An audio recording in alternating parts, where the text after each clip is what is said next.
Hello friends आपण मानक पुणी थे इटुइति एली चैनल को आपण मानक चैनल को बहुत बहुत स्वागत। तो चलते फ्रेंड्स आज आम बनवा फली माछ आलू और झोल।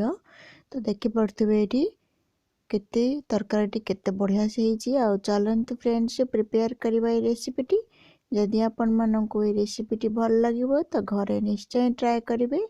ट्राए करके चैनल को लाइक और सब्सक्राइब कर दिबे जदि हेल्पफुल लगे। तो चलतु ये देखी पड़े माछ को भल से धोईकि मुनै जाइए। आम ए हलदी और लुण रे मैरिनेट करदे। देखते परिमाण हिसाब से लुण और हलदी पकईकि मैरिनेट करदे। मुझे फ्राए कर सारापर मोर जी जरूरत आज मुझे रोषे करी आउ जहाँ मु फ्रिज रे रखी। तो देखते फ्रेंड्स ये मैरिनेट कर सारे भलसे एमती गोटा गोटा करी भलसे टिके मैरिनेट करेंगे। तो चलतु ये देखी पारे एबे देखी पारे ये मु कड़े रे तेल बसई नहीं अलरेडी तेल गरम हो जाइतिला। तो तापर मुझे माछ को फ्राए करने छाड़देली।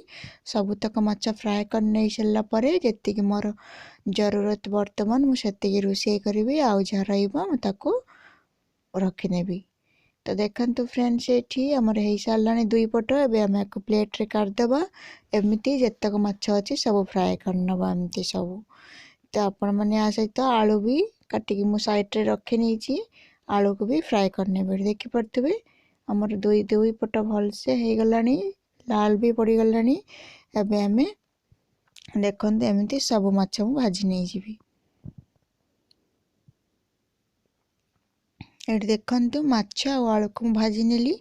एठी मु एतिकी माछ रोषे करी आउ जहाँ मु रखी देछि। तो देखंतु कड़े तेल मु काढ़ नहीं गली अल्प तेल रे एठी मु रोषे करछि। देखंतु कटा पियाज गोटे मीडियम साइज रो पियाज कटा पकई नेली। आको टिके गोल्डन ब्राउन होला पर्यंत छाड़ीदेवा।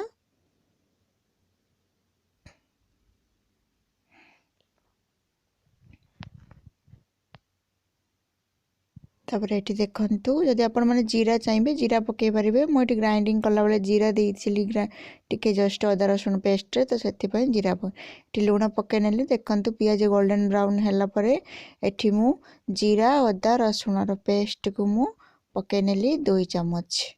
देखंतु 2 चम्मच पकई सारा पर टिके चलीदेवा। अदार कंचा गंध पड़ी सारा पर मु 2टी टमाट को काटिक रखी मीडियम साइज रे टमाट ताकू देखंतु ये पकई नेली भलसे से पकई सारा पर ये मुझे जस्ट पानी अल्प टिके देदेवी। देखंतु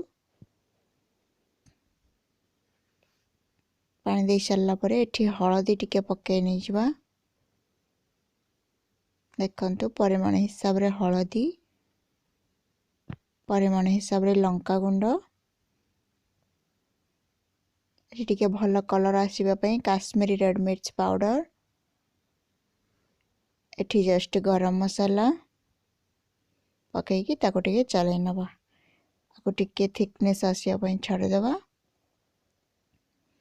देखंतु एठी टमाटो हमर भल से सिझी गलानी। आ देखंतु मसला रे भी कंचा गंध पळै गलानी आ मसला पूरा बहलिया है गलानी। तो देखंतु एठी मसला थिकनेस आसी गला। देखंतु एठी मसला है सारा पर भल से।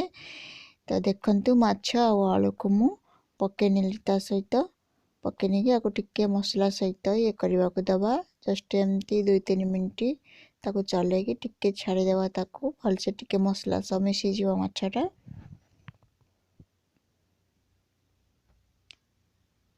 मुझे पियाज जो गोटे टेबल स्पून लुण देती। तो से मुझे लुण आड करनी। ये देखंतु परिमाण हिसाब रे मुझे गोटे ग्लास पानी देदेली।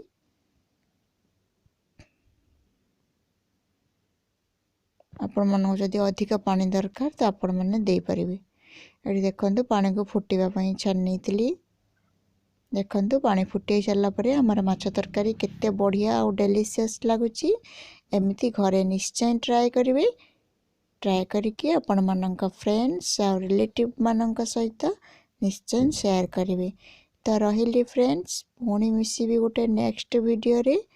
तो चैनल सहित जोड़ी है रुहंतु। बाय।